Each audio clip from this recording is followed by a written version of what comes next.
नमस्ते। सोचिए, एक छोटा सा शब्द और उस एक शब्द की वजह से दवाओं का बिल बढ़ सकता है या शायद सस्ती दवाइयां मिलना ही मुश्किल हो जाए।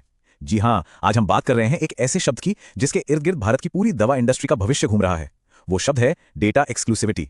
ये सिर्फ एक पॉलिसी टर्म नहीं है, ये एक ऐसा मुद्दा है जिसका सीधा असर हमारी और आपकी सेहत और जेब दोनों पर पड़ सकता है। तो सवाल यही उठता है कि क्या भारत सच में एक ऐसी पॉलिसी लाने पर विचार कर रहा है जो सस्ती दवाओं को बाजार में आने से रोक सकती है और मौजूदा दवाओं की कीमतें बढ़ा सकती है। ये कोई छोटा मोटा कदम नहीं होगा। दुनिया भर के हेल्थ एक्सपर्ट्स और बड़े बड़े इन्वेस्टर्स सबकी नजरें भारत पर टिकी हैं, क्योंकि इस एक फैसले का असर सिर्फ भारत तक ही सीमित नहीं रहने वाला। देखिए, भारत को यूं ही दुनिया का दवाखाना नहीं कहा जाता। यहां से पूरी दुनिया में सस्ती और असरदार दवाएं जाती हैं। लेकिन अब कुछ जरूरी ट्रेड नेगोशिएशंस की वजह से भारत की यह पहचान एक दोराहे पर आ खड़ी हुई है।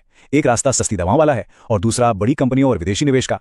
भारत कौन सा रास्ता चुनेगा, यही आज का सबसे बड़ा सवाल है। तो सवाल यह है कि हम इस चौराहे तक पहुंचे कैसे। असल में हाल ही में भारत की यूरोपियन फ्री ट्रेड एसोसिएशन यानी EFTA के साथ कुछ ट्रेड डील्स को लेकर बातचीत चल रही है और इन्हीं चर्चाओं ने इस पूरी बहस को एक बार फिर से हवा दे दी है।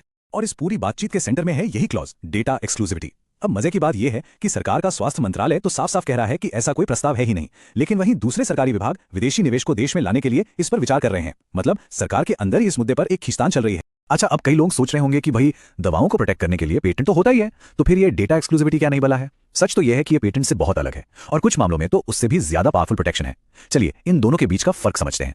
इसे ऐसे समझिए, पेटेंट जो है वो एक आविष्कार यानी दवा बनाने के फॉर्मूले को प्रोटेक्ट करता है, वो भी पूरे 20 साल के लिए। लेकिन डेटा एक्सक्लूसिविटी फॉर्मूले पर नहीं बल्कि उस डेटा पर ताला लगाती है जो ये साबित करता है कि दवा सेफ और असरदार है, मतलब क्लिनिकल ट्रायल का डेटा। ये प्रोटेक्शन भले ही कम समय के लिए हो, पर इसका असर बहुत जबरदस्त होता है। तो ये काम कैसे करता है? मान लीजिए कंपनी सालों की रिसर्च और करोड़ों रुपए खर्च करके एक नई दवा बनाती है, उसका क्लिनिकल ट्रायल डेटा सरकार को देती है। डेटा एक्सक्लूसिविटी उस डेटा पर एक ताला लगा देती है। अब अगर कोई दूसरी कंपनी उसी दवा का सस्ता जेनेरिक वर्जन बनाना चाहे तो वो उस डेटा को देख भी नहीं सकती। उसे या तो सालों इंतजार करना पड़ेगा या फिर उसे खुद से वही महंगे ट्रायल्स दोबारा करने होंगे, भले ही ओरिजिनल दवा का पेटेंट खत्म ही क्यों ना हो गया। चलिए इसको एक और आसान तरीके से समझते हैं।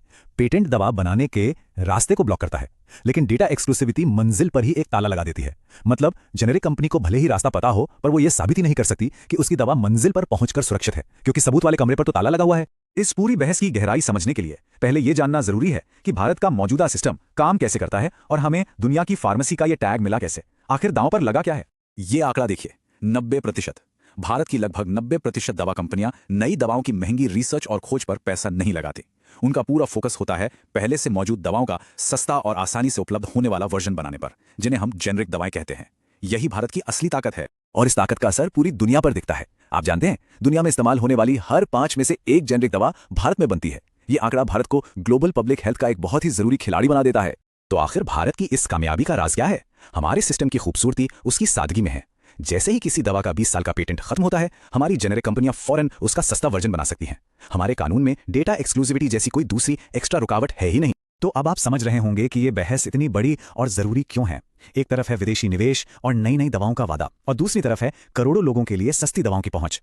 चलिए इन दोनों पक्षों के तर्कों को जरा और करीब से देखते हैं।